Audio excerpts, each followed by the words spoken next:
রাজধানী কুড়িল বিশ্ব রোডের ঠিক পাশেই এখানে একটি ময়লার বাগার রয়েছে।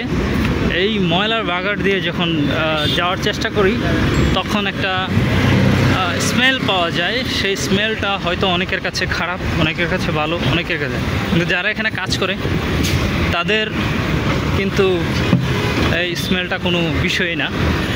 তাদের এটা দৈনন্দিন জীবনের এই গন্ধটা নেওয়ার জন্য প্রস্তুত নিয়ে এই কর্মযোগের সাথে বেকু দিয়ে যেমন মালটা উঠাচ্ছেন দেখতে পাচ্ছেন যে এটা একটা অন্যরকম একটা বিষয় থাকে। আমি ইতিমধ্যে এই দিক দিয়ে পার হচ্ছি আর গন্ধটা নিচ্ছিলাম, কিন্তু এখানে মাল্টি গ্রান থাকে, যে গ্রানগুলা হয়তো বা অনেকের কাছে খারাপ লাগতেই পারে। যাই হোক, এটা ঠিক মেন রোডের পাশেই ময়লার বাগার, পরিষ্কার করছে, ভিতরে অনেক ময়লা। এই আশেপাশের লোকজন যখন এই যে দেখুন রাস্তা পার হচ্ছে, এই ময়লা নিয়ে আসছে আমার ভাইয়েরা।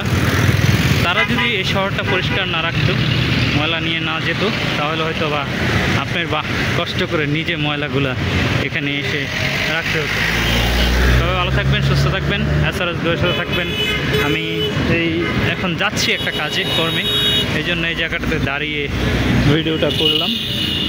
ঠিক বনানী মহাখালী র্যাম্প ফ্লাইওভারের যে র্যাম্পটা, এই র্যাম্পের পাশেই এই ময়লার বাগানটা। এটা ছিল ঠিক এলিভেটেড এক্সপ্রেসওয়ের উঠার মুখের যে জায়গাটা সেখানে ছিল, সেখান থেকেই এখন এখানে স্থানান্তর করেছেন দেখতে পাচ্ছেন, যেটা বেশ আগে থেকেই, কারণ যেখানে এলিভেটেড এক্সপ্রেস এর র্যাম্প উঠার র্যাম্প যেটা, সেইটা করার কারণেই এখানে এই ময়লার বাগানটা নিয়ে আসতে হয়েছে।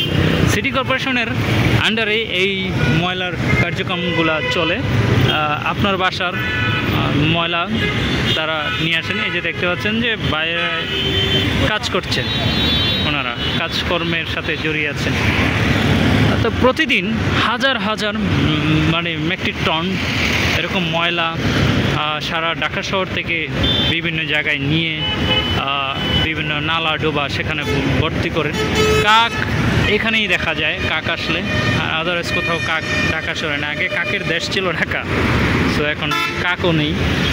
যাই হোক, ভালো থাকবেন, সুস্থ থাকবেন, সবার মন পরিষ্কার রাখবেন। সুস্থ মন সুস্থ দেহ, পৃথিবী সুন্দর, এটাই স্বাভাবিক, এটাই বাস্তব। বাই।